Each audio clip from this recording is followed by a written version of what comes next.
Lorsque tu lèves les yeux au ciel et que tu observes le soleil, ce n'est pas son attraction sur les eaux qui te frappe le plus, mais bien la chaleur et la lumière qu'il dégage. Et comme tu habites le Québec, tu sais que la quantité de cette chaleur reçue au cours d'une année varie énormément. Mais qu'est-ce qui cause un tel changement?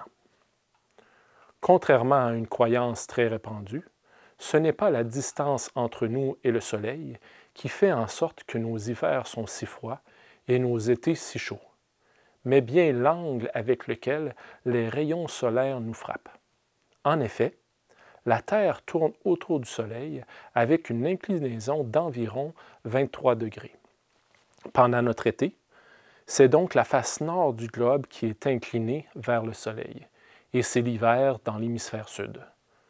Donc, contrairement à toi, un résident de l'Australie ira en vacances dans le nord s'il veut se réchauffer pendant l'hiver, qui a lieu au mois de juillet. Dans les régions les plus éloignées de l'équateur, l'inclinaison de la Terre par rapport au Soleil fait en sorte qu'il fait nuit pendant des jours, voire des semaines. L'inverse est aussi vrai. Il y fait aussi jour pendant une période de temps très longue durant l'été. C'est d'ailleurs au Canada que se trouve la communauté la plus près du pôle Nord, au Nunavut, à quelques 800 km de ce point. Comme notre pays est plutôt nordique, pas étonnant que les centrales solaires n'y soient pas vraiment exploitées. Le temps d'ensoleillement et l'énergie reçue étant faibles pour une bonne partie de l'année en comparaison à des régions situées plus près de l'équateur. Il ne serait pas rentable d'utiliser cette ressource pour produire de l'électricité avec les moyens techniques à notre disposition à l'heure actuelle. Tu es déjà monté à l'intérieur d'une voiture dont l'intérieur était brûlant par une chaude journée d'été.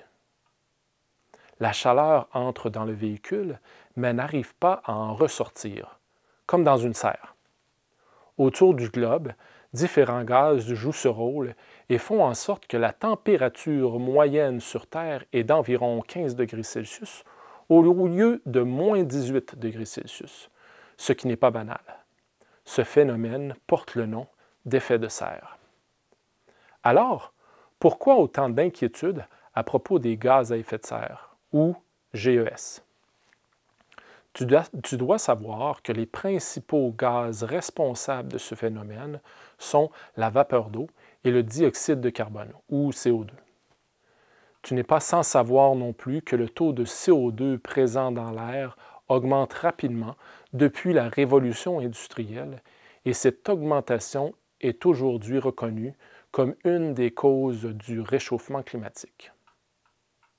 Cette amplification de l'effet de serre explique en partie pourquoi la température moyenne de la Terre ne cesse d'augmenter.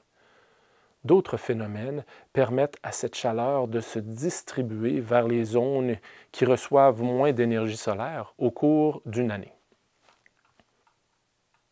C'est la présence de gigantesques courants de convection qui permettent à la chaleur accumulée près de l'équateur de se rendre aux latitudes plus élevées.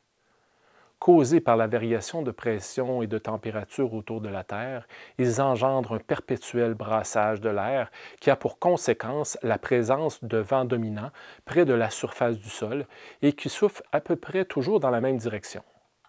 Au Québec, ces vents soufflent en direction du nord-est. Si tu veux vérifier ce fait, observe le parcours de la prochaine tempête de neige qui s'abattra sur le sud du Québec. Il y a de fortes chances qu'elle passe par les Grands Lacs avant de se rendre sur Montréal, puis Québec et la Gaspésie. Ces précipitations sont souvent causées par la rencontre de masses d'air aux caractéristiques opposées. Par exemple, certaines des masses contiennent de l'air chaud et souvent humide, alors que d'autres sont froids et secs. Au point de rencontre des deux masses d'air appelées fronts, l'humidité se condense au contact de l'air froid et entraîne des précipitations de différentes natures. Au Québec, nous sommes reconnus pour nos violentes tempêtes de neige.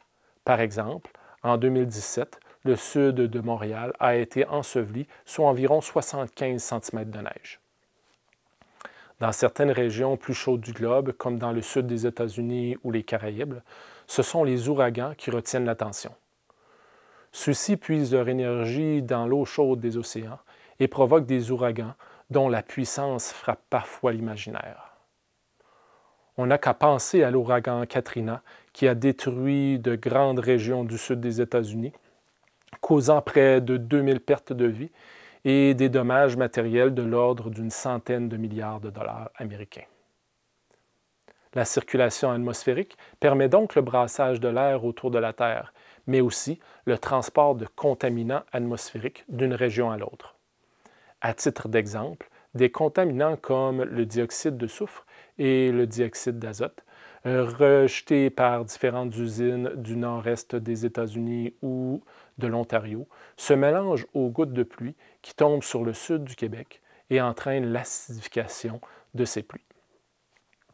Des résolutions prises depuis quelques années, comme la signature d'un accord canado-américain dans lequel les deux pays se sont engagés à réduire les émissions de dioxyde de soufre et d'azote, ont grandement contribué à la diminution de ce phénomène. La qualité de l'air qui t'entoure est au cœur de plusieurs débats depuis quelques années. Alors, il importe que tu comprennes les bases de ce qui se passe dans l'atmosphère. En détail, dans ce module, tu en apprendras davantage sur la circulation de l'air sur notre planète et son influence sur la météo. Nous en apprendrons plus sur le flux énergétique du Soleil ainsi que le réchauffement climatique. Finalement, nous verrons aussi comment on transforme la force du vent en énergie et comment on utilise l'énergie solaire pour faire de l'électricité. Mais avant tout, un test diagnostique.